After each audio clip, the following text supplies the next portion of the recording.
Olá, seja bem-vindo a mais um Tá na Web, o programa que aborda os assuntos que estão sendo falados na internet e também alguns dos temas mais pesquisados no Google. E nessa semana, gente, a cantora Anitta contou ao público que vai passar por uma cirurgia por causa da endometriose. Então vamos olhar aqui na tela, ó. O termo endometriose teve, por causa disso, mais de 50 mil pesquisas e se tornou um dos assuntos mais falados nesses últimos dias. A endometriose ela é uma doença inflamatória que ataca alguns órgãos femininos, como o útero, bexiga e até o intestino.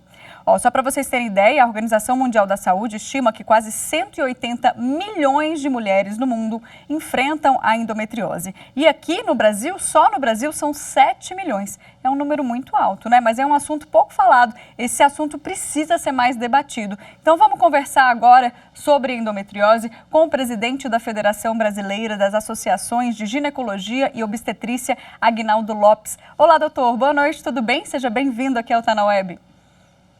Olá, Mariana. Obrigado pelo convite. Uma boa noite. Um prazer estar aqui com vocês. Prazer é todo nosso. Bom, vamos falar um pouquinho então desse assunto, doutor, O que a endometriose causa? Quais são as mulheres que são mais propensas a ter isso? Explica pra gente esse assunto que tem muita gente com dúvida, Eu acho que é um assunto, é muito bom estar em pauta, Eu acho que é uma condição que afeta um número muito grande de mulheres. Para você ter uma ideia, Mariana, 10 a 20% das mulheres na idade reprodutiva, isso é, desde a primeira menstruação até a menopausa, podem ter endometriose. Se eu levar em consideração aquelas mulheres com dificuldade para engravidar, até 50% dessas mulheres têm endometriose. Então é uma condição muito comum, que afeta um grande número de mulheres e que tem um impacto muito negativo, tanto na qualidade de vida, pelo estar associado a uma dor pélvica crônica, quanto a outras repercussões, como, por exemplo, infertilidade associada à endometriose. Agora, doutor, explica melhor para a gente quais são os sintomas, até para as mulheres que estão assistindo agora, entenderem quais aspectos que a gente tem que ficar mesmo atenta, É dor aonde? Tem uma cólica mais agressiva? Tem um sangramento maior durante a menstruação? O que a gente deve ficar assim de olho? Na verdade, o conceito de endometriose é a presença de células endometriais. O endométrio é a camadinha mais interna do útero, fora do lugar. Essas células elas podem estar numa membrana que reveste toda a cavidade abdominal, que é o peritônio, a endometriose peritoneal. Pode estar nos ovários, que é a endometriose ovariana, ou tem um quadro que a gente considera que é a endometriose infiltrativa, quando essas lesões elas atingem mais profundamente esses tecidos pélvicos. Aí pode ter invasão do reto, da bexiga e de outras estruturas pélvicas. E os sintomas que a endometriose dá vão estar associados a esse tipo de endometriose. Mas o que é muito comum? Uma dor pélvica, então dor no baixo ventre, cíclica, muitas vezes associada à questão da menstruação e que dura mais de 6 meses. Então essa dor pélvica crônica na mulher na idade reprodutiva, a gente tem que pensar em endometriose. E o grande problema que a gente tem é distinguir o que é uma cólica considerada normal e aquela cólica, aquela dor que a gente pode pensar na possibilidade de endometriose. Era isso que eu ia te perguntar, porque a gente sofre mesmo, com cólica menstrual todo mês. Então, como é que a gente sabe se pode ser, um sinal aí da endometriose? E esse é o problema, esse é o ponto-chave do ponto de vista diagnóstico. Tanto, que nesse caso específico que está na mídia, está em todas essas questões nas redes sociais, a gente vê um atraso muito grande no diagnóstico, no caso da Anitta. Mas também é o que ocorre no mundo todo. Em média, do início dos sintomas até um diagnóstico de endometriose, em média 10 a 14 anos. Então tem um atraso nesse diagnóstico. E por que motivo tem esse atraso? É qual que é a dor que chama atenção. Primeira questão, não é igual um exame de sangue, acima de tanto, abaixo de tanto, isso é considerado normal ou não, não tem um valor de referência. E as mulheres, elas levam em consideração os ciclos prévios, o que ela tem de história familiar em relação à experiência com irmãs, mãe, ou mesmo hoje a questão de rede social. Mas o que é a chave para esse diagnóstico precoce? É que as mulheres prestem atenção nos seus sintomas, que elas se conheçam bem. E toda dor que tem uma forte intensidade, interfere negativamente com a qualidade de vida, que tem outros sintomas associados, por exemplo, alteração de hábito intestinal, uma dor evacuatória, ou dor miccional, ou dor durante as relações sexuais, vale procurar um ginecologista para serem avaliados. Ah, então é interessante a gente falar sobre isso. Não existe, então, um exame certo que detecta. Tem que ir meio que por exclusão ali para saber o que o paciente está sentindo, há quanto tempo. E como é que é o tratamento, doutor? Existe algum remédio? Tem cura? Essa cirurgia, né, que está todo mundo curioso, que cirurgia é essa que a Anitta vai fazer? O primeiro desafio para começar bem é o diagnóstico, né? Quanto mais precoce esse diagnóstico, melhor é, como isso serve para todas as doenças.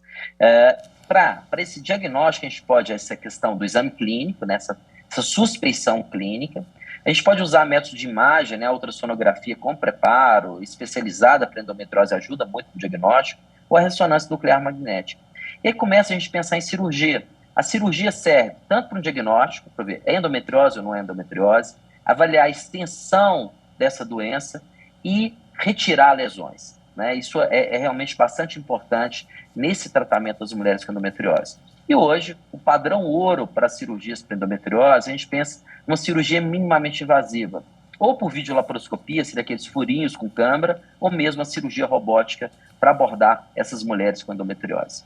A gente pode dizer que a cura, então, seria dessa forma, eliminando, né, esses pontos? Bom, a palavra cura para endometriose, eu gostaria que não fosse assim. A gente talvez esteja um pouco longe disso. A gente tem um controle bem adequado da doença. Esse controle passa pelo quê? Passa por um diagnóstico preciso, uma cirurgia adequada para endometriose e quase sempre a gente associa outros tratamentos. Quase sempre um bloqueio hormonal dessas mulheres. Então, não são todas as mulheres que têm indicação de cirurgia, né? A gente tem possibilidade de tratamentos medicamentosos, quase sempre à base de hormônio, ou algumas pílulas, alguns hormônios específicos, alguns dias hormonais que podem ser utilizados para endometriose e a cirurgia. Então, é a combinação disso tudo. Cirurgia, né? Hormônio, né? E aquelas mulheres que têm dificuldade para engravidar, às vezes a gente precisa um auxílio, né, das clínicas de reprodução assistida. Porque ainda afeta isso também. Um outro ponto também que eu gostaria de saber é a mulher que é diagnosticada com endometriose, ela precisa se preocupar em relação à fertilidade, se pode ter filho ou não? É um ponto, né, que chama a atenção? Chama muita atenção, como comentei anteriormente, de manifestação da endometriose, a gente tem dois aspectos importantes. Dor pélvica crônica, piorando a qualidade de vida dessas mulheres, e a outra questão, o comprometimento reprodutivo dessas mulheres, né? Pode ser desde uma questão leve, e pode ser até casos que precisam de cirurgias ou mesmo uma ajuda de um especialista em reprodução humana para esses casos. Esse assunto, apesar de só ter vindo à tona agora, e claro, com a repercussão que a Anitta tem, né, que move milhões de pessoas, enfim, muitos fãs, a gente começou a falar mais disso essa semana. Mas esse ano, essa é a informação talvez que também nem todo mundo saiba, foi sancionada uma lei que institui o Dia Nacional de Luta contra a Endometriose, né? Tem o Dia Nacional de Luta contra o Câncer, enfim, então a gente vê a importância. Aí também, né, durante a criação dessa lei, que se criou também a Semana Nacional de Educação Preventiva e de Enfrentamento à Endometriose. Então, eu acredito, doutor, e me corrija se eu estiver errada também, essas datas que são importantes, que são dias, né, instituídos por leis, reforçam justamente a necessidade desse debate que a gente está tendo, que, claro, essa semana foi causada, né, pela Anitta estar passando por esse momento, né, e ser uma figura notória, mas que todo ano a gente tenha, pelo menos esse cuidado de um dia no ano, tá na mídia e tá falando sobre esse tema para que outras mulheres também, que às vezes sofrem disso, né, possam identificar possíveis sintomas e irem ao médico. Eu acho isso fundamental, né? Eu acho que, assim, eu sou um ginecologista, lido com a saúde da mulher, vejo que as mulheres, elas são muito boas para cuidar de outras pessoas, né? Mas eu acho que não seria um dia, né? Mas que a mulher olhasse um pouquinho mais para ela, um autoconhecimento, né? Que tivesse as suas consultas de rotina, seus exames de rastreamento, isso faz toda a diferença, né? Vocês são muito boas de cuidar de todo mundo, percam tempo de cuidar de vocês mesmas, né? E endometriose é tão importante que esse ano, além dessa questão mais recente aqui no Brasil, esse ano Macron, na França, né, considerou, e teve até algumas manifestações, várias manifestações no nível mundial, que a endometriose na França não é um problema de saúde da mulher, é um problema de saúde pública, né? Então a gente tem que falar mais sobre isso, né? Isso que você está fazendo aqui, Mariana, acho que é fundamental. Mulheres, né, se conheçam, né? Porque se qualquer mudança em relação a essa questão, isso tem que ser avaliada, né? A gente pode ajudá-las muito, né? A endometriose é um desses casos, né? Eu acho que um tratamento, um diagnóstico adequado, um tratamento adequado pode dar de volta uma qualidade de vida que essas pacientes perderam durante muito tempo. Doutor Aguinaldo, você falou há pouco sobre saúde pública, né? A gente está falando aqui sobre questão de diagnóstico, tratamento, enfim, mas a gente sabe que a saúde pública não funciona da mesma forma, né, nos 4 cantos do país. O SUS funciona em muitos lugares, mas não chega a outros. Então, eu queria que você falasse um pouquinho do panorama de como é tratar a endometriose no sistema público de saúde aqui no Brasil. Bom, tudo que for mais complexo, né, eu acho que a gente tem uma dica boa para isso. Eu gostaria de um centro altamente especializado com alto volume, né, com profissionais e a questão tecnológica favorável. Óbvio que o Brasil tem um país heterogêneo, muito grande, tem diferentes realidades. Mas eu conheço até de vários profissionais, né, no Brasil inteiro. Né, tem centros de referência muito importantes na região norte, óbvio tem uma concentração de sul e sudeste, pessoas muito boas no nordeste, centro-oeste. Então, existem centros especializados. O que a gente quer que aumentem esses centros, né, que possam realmente ter um atendimento maior para a população brasileira. Eu acho que as mulheres merecem isso, né? A gente tem que ter um investimento, né, tanto do ponto de vista estrutural, mas capacitar cada vez mais profissionais para lidarem com a endometriose. E eu não falo só as cirurgias complexas, desde a questão do diagnóstico, né, exames de imagem específicos para isso, ultrassom, ressonância, e num contexto multiprofissional, Mariana. Eu acho que o médico tem um papel muito importante, mas psicologia, nutrição, fisioterapia, né, são profissionais, enfermagem, tem que estar do nosso lado para a gente procurar ajudar um número muito grande de mulheres que sofrem com endometriose. Agora me conta aqui, Aguinaldo, a gente sabe também que existe, às vezes, um tabu, uma vergonha, né, da mulher falar sobre essa questão íntima, sobre alguma dor que está sentindo.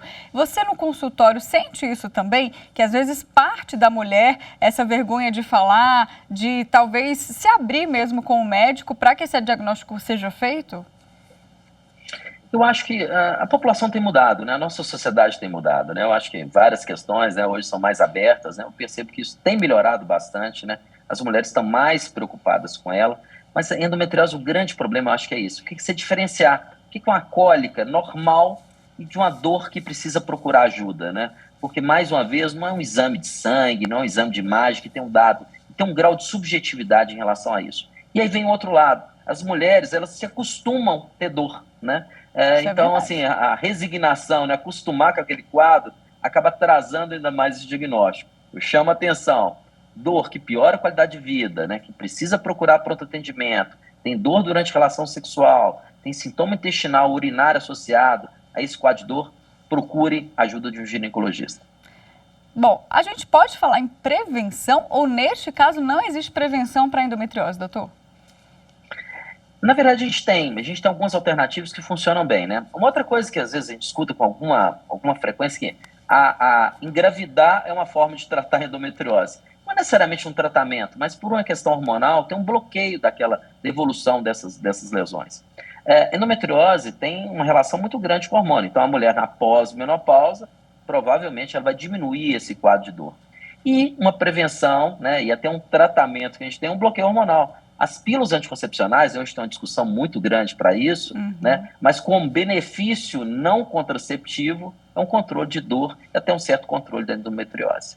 Tá certo, adorei as dicas. Doutor, nosso tempo vai chegar ao fim, eu quero te agradecer aqui, né, por todo esse conhecimento passado, essa conscientização, que nós mulheres, a gente se cuide cada vez mais, né, vá mais ao médico, faça mais esses exames de rotina e não ignore essas dores, porque foi como você falou, a gente passa por cima e vai vivendo, vai no automático e tem que ter atenção, né, principalmente para esse quesito aí da endometriose. É isso aí, cuidem de vocês, né? Preste atenção nas mudanças, né? E vão ter sempre alguém para ajudá-las, né? Procure o ginecologista na dúvida, eu acho que a gente pode ajudá-las bastante nisso. Mariana, muito obrigado, parabéns ao seu programa, um super prazer estar aqui com vocês. Muito obrigada, doutor, o prazer é todo nosso. Boa noite para você. Você de casa continua comigo, agora a gente vai para as telas do Google para saber quais outros assuntos têm sido pesquisados na internet. Né? Vamos lá? Começando a semana, gente, com gasolina, mas dessa vez, olha aí, o trend é bom, viu? A notícia é boa, teve queda no preço da gasolina da Petrobras, que é vendida para as refinarias. Então, o que aconteceu? A média do litro, ele caiu de R$ 4,06 para R$ R$6,86. Nas bombas de gasolina, ou seja, né, o que interessa para a gente, o preço já vem caindo aí nos postos de combustíveis há 3 semanas, segundo a ANP. Mas, infelizmente, não quer dizer que uma nova redução seja automática, né? Porque essa queda no litro foi nas refinarias e os postos são livres para definirem o que vai ser cobrado direto na bomba de combustível. Outro destaque que alcançou mais de 100 mil pesquisas tem relação com a morte do diretor de controles internos e integridade da Caixa Econômica Federal. Sérgio Ricardo Faustino Batista foi encontrado morto ontem na sede do banco, aqui em Brasília, por volta de 10 da noite. O corpo dele foi encontrado por um vigilante e por um auxiliar de almoxarifado. E de acordo com a Polícia Civil, né, esse caso segue em apuração, mas por hora foi tipificado como suicídio em razão da vítima ter sido encontrada já sem vida no lado externo do prédio. E agora a gente tem para finalizar, para fechar, né, esse giro aí das notícias, o Dia do Amigo. Hoje é Dia do Amigo, gente. Coisa boa é ter com quem contar, né? E essa data serve, claro, para a gente lembrar, né, cada um de nossos amigos, queridos, exaltar a importância da amizade. E o Dia do Amigo, ele foi criado, olha que curioso, pelo Henrique Ernesto Febraro, em Buenos Aires, ali na Argentina, nossos vizinhos. E ele se inspirou na chegada do homem à Lua em 20 de julho de 69, considerando não apenas uma conquista científica, mas também uma oportunidade de se fazer amigos em outra parte do universo. Olha que curioso, né? Amigos queridos, então, feliz dia para vocês. Agora a gente faz uma pausa, a gente já volta no próximo bloco, tem fake news, não saia daí.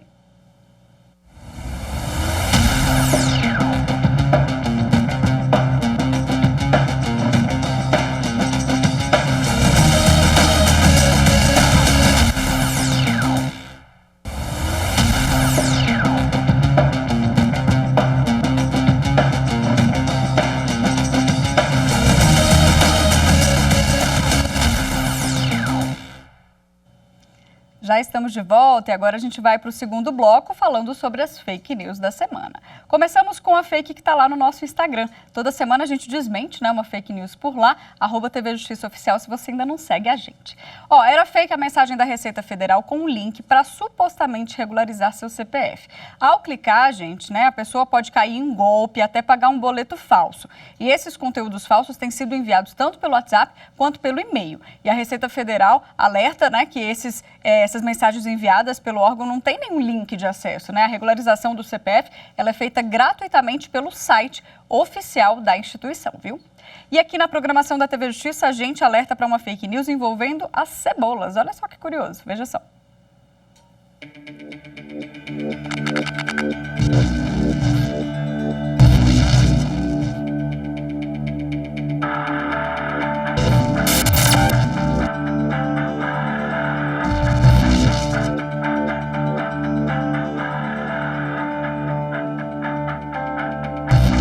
Circula uma fake news de que durante a epidemia de gripe espanhola, uma pessoa teria espalhado cebolas pela casa para absorver as bactérias e com isso teria escapado com o vírus da epidemia. Então isso aí 2 vezes não é verdade. Primeiro, que a cebola não é uma esponja de bactérias. Segundo, que o que causa gripe espanhola ou não é bactéria, é um vírus. E a gente não tem nenhum tratamento específico para vírus. O que nós temos são formas de prevenir ou de melhorar os sintomas. Inclusive, a vacina para a influenza, para a gripe, está disponível nas unidades de saúde, podendo ser tomada por todos, já que a campanha acabou e sobraram muitas vacinas. Então, ter cebola em casa não vai melhorar nem diminuir o seu risco de vir a ter uma gripe. E para falar mais sobre isso, eu converso agora com a Júlia Mussen, que é nutricionista e vai esclarecer para a gente aí algumas questões sobre a cebola. Tudo bem, doutora? Bem-vinda. Tudo bem, prazer estar aqui falando com vocês hoje. Bom, parece que são várias fake news em uma, né?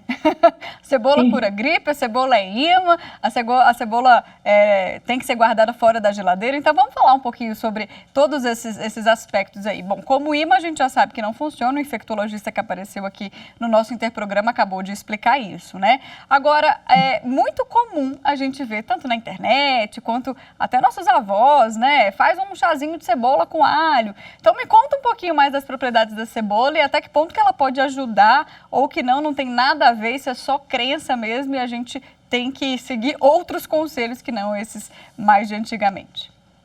Na verdade, existe certa ciência no que os nossos avós falavam, porque a cebola, ela tem sim nutrientes que melhoram a nossa imunidade, mas não por ser um imã de bactérias, isso de fato é boato.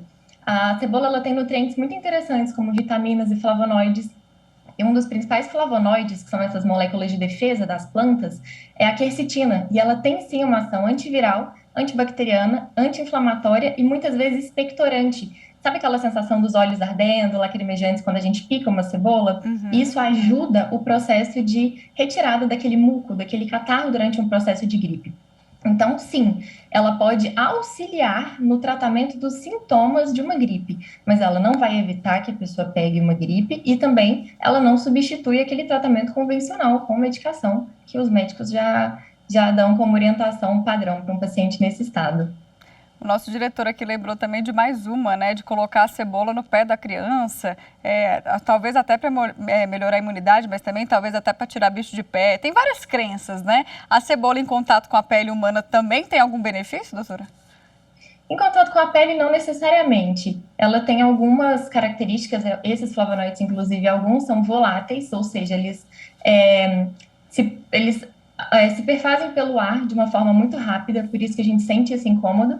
E para algumas pessoas isso pode gerar algum tipo de incômodo cutâneo, mas não é nada, assim, pouquíssimos casos relatados. E em relação ao último item aí que a gente viu da fake news, de ter que guardar a cebola, né, fora da geladeira, isso procede? Procede. E até o fundamento dessa ideia de que a cebola é um imã de bactérias, como a matéria falou, tem uma certa base microbiológica, porque a cebola, assim como qualquer outro alimento fresco, é um ambiente perfeito para a proliferação de bactérias, de fungos, não necessariamente de vírus, porque eles ficam em formato de cepas e precisam infectar alguém para essa reprodução. Mas é um ambiente perfeito para essa proliferação, porque eles têm uma combinação de nutrientes e água que é específico.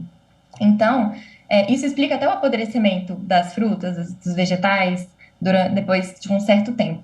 Então, a ideia de guardá-la na geladeira é somente se ela já estiver cortada, porque, de fato, essa cebola vai estar exposta num ambiente cheio de vírus e bactérias. Mas, antes de usá-la, enquanto ela ainda está ali inteirinha, não tem problema nenhum, inclusive é indicado guardá-la fora da geladeira. Gente, que curioso, essa eu aprendi, porque eu chego do mercado e tá tudo na geladeira. Tem mais algum legume, doutora, ou alguma fruta que a gente precisa ter esse comportamento também, que normalmente a gente coloca na geladeira, mas que não precisa ou não deveria? Normalmente, os vegetais que passam por esse processo de corte, né, de preparação, de exposição, ou um alimento que já foi previamente cozido, ele está mais exposto a esse tipo de infecção, de contaminação, justamente pelo teor de água. Então, normalmente, os alimentos que já foram preparados devem sim ficar na geladeira, mas os alimentos como raízes, alho, cebola, até mesmo algumas frutas, né? Banana, laranja, todos eles podem ser guardados do lado de fora da geladeira sem o menor problema. Maravilha. Bom, e para a gente fechar, quero saber um pouquinho sobre o shot da imunidade, que também viralizou nas redes, né? De tomar limão com açafrão, com gengibre. Qual que é a sua opinião sobre isso, doutora? Né? Essas receitas milagrosas que surgem e viralizam muito, né? E muita gente acaba fazendo sem nenhuma orientação.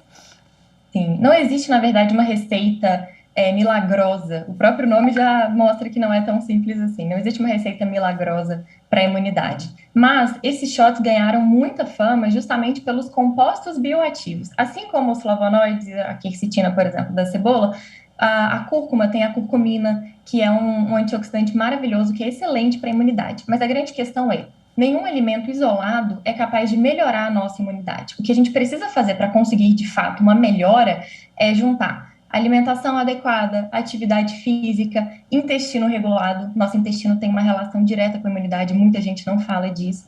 Além disso, consumo adequado de água e frutas, por exemplo. É uma matemática complexa, não é tão simples como apenas tomar um shotzinho de limão com cúrcuma ao acordar. Tá certo. Doutora, muito obrigada pelos esclarecimentos. Uma boa noite para você. Eu que agradeço. Boa noite.